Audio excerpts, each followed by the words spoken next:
Mwanangu, yani niko kijijini huko. Hata ile ukisema basi babangu huku mjini naoa. Uliona nitakuja nitawaroga. Sasa leo ninakuja sasa. Chombo hicho. Mama, ujambo? Jambo baba, sijui wewe. Mashallah, haja kuchagua mwanangu. Unajua mwanangu bana baba. Alafu sasa elekea saa 12 sisikii vitu hapo, makababu nini manini mazingzong. Vipi? Hata usijali, ndio dakika 5 tu, hata 5 nyingi babangu. Watu wafungwa sasa hivi, hizo dakika 5 kwa pipani hapa. Ndio baba. La. Kumekuja. Baba, mambo umeshazoea mwenzio. Mimi nilikwambia njoo TV tukupe mtoto wa kitivi.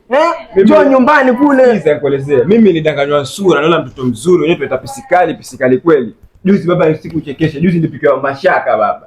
Nilimwambia mke wangu leo natamani matobosha. Akanipikia tobosha kweli mke wangu. Ndio kupakua na vikombe vingi tu hapa chini bana. Baba mke wangu vikombe vyote mfanini vikombe hapa. Mume wangu bakutilia matobosha hivi. Matobosha mani uji huo.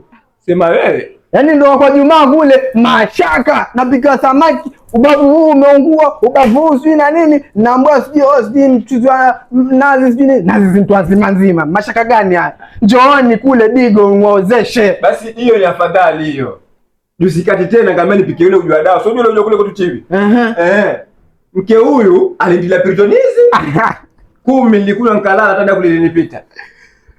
Bana, mimi shawaambia kama vipi huu mkiachana naye. Wewe njoo TV kule mpe mwana city ule. Hapo kuna kumwacha sasa baba kumwacha. Utapicha kichombo. Sasa wewe mbaba vipi ambao wamshauri mtoto wako aniache mimi? Nishakuachia lana mimi. Utabaki na mke wako hivyo hivyo. Na wewe sikuone kitu za mke wako. Sasa mke wangu baba yangu pia hivyo tukwambia wapi. Sasa na wewe utaenda na baba yako. Nenda.